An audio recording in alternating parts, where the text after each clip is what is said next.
বন্দর নগরীর বাজার পরিস্থিতির খবর জানবো। সরাসরি যুক্ত হচ্ছেন আমাদের সহকর্মী মামুনুর রশিদ অভি। আমাদেরকে জানাবেন, পেঁয়াজের দাম তো এখন বাড়তি দেখছেন, সেই সাথে নিত্যপণ্যের দাম কেমন দেখছেন?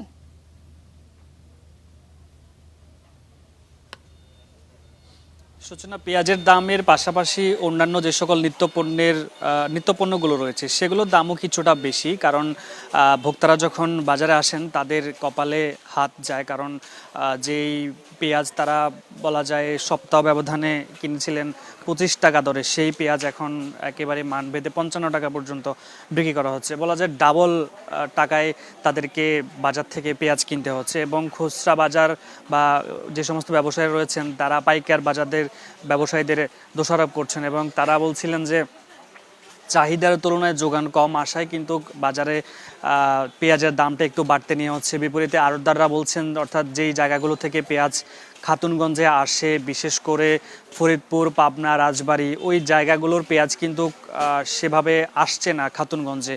সে কারণেই এই যে কৃত্রিম সংকট তৈরি হচ্ছে, বা এই যে সংকটের কারণেই পেঁয়াজের দামটা একটু বাড়তি নিচ্ছে মানুষ থেকে, এবং সাধারণ ভোক্তারা বলছিলেন যে কিছুদিন পর পর বিভিন্ন অজুহাতে যে নিত্যপণ্যের দামগুলো বাড়িয়ে নেওয়া হচ্ছে, তারা আসলে খুবই কষ্টে পড়ে গেছেন, এবং আয়ের সাথে যে ব্যয়ের সামঞ্জস্যপূর্ণ সেটি কোনোভাবেই তাদের হচ্ছে না। এবং বাজার নিয়ন্ত্রণ করার জন্য ভোক্তা অধিকার সংরক্ষণ, জেলা প্রশাসন থেকে যে সমস্ত সংস্থাগুলো রয়েছেন যেন কঠোর নজরদারি করা হয়, এবং প্রতিটি বাজারগুলোতে যেন তদারকি করা হয়, নিয়মিত অভিযান পরিচালনা করা হয়, সেক্ষেত্রে বাজার কিছুটা কমে আসতে পারে এমন ধারণা সাধারণ ভোক্তাদের। আমরা দেখেছি এর আগে যখন বিভিন্ন জায়গাগুলোতে প্রশাসন কিংবা ভোক্তা অধিকার যখন অভিযান চালায়, অর্থাৎ সেই 1-2 ঘন্টা বাজার যতক্ষণ পর্যন্ত তারা থাকেন ততক্ষণ পর্যন্ত দামটা স্থির থাকে, পরবর্তীতে দামগুলো আসলে বাড়ানো হয়, এবং একবার এক এক সময় তারা অজুহাত দেখিয়ে এই যে দামটা বৃদ্ধি করছে, মানুষদের যে পকেট কাটা হচ্ছে, এ নিয়ে সাধারণ ভোক্তাদের মাঝে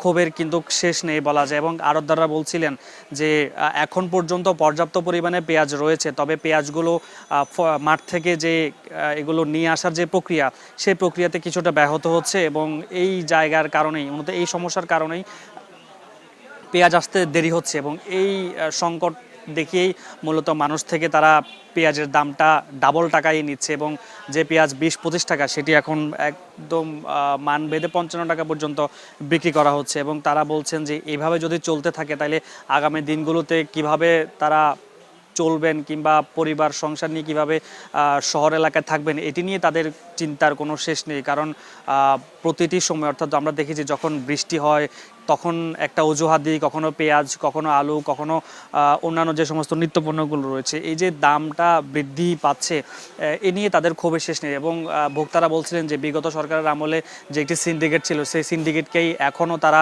দুষছেন, বলছেন যে সিন্ডিকেটটি এখন আরও স্ট্রং হয়েছে, এবং সেই সিন্ডিকেটটি পূর্ণরূপে এখন আবার নতুনভাবে ফিরে এসেছে। সে কারণে কিন্তু এই দামের যে তারতম্য সেটি হচ্ছে। সব মিলিয়ে বলা যায় চট্টগ্রামের যেই সাধারণ ভোক্তারা রয়েছেন তারা অনেক বেশি ক্ষুব্ধ।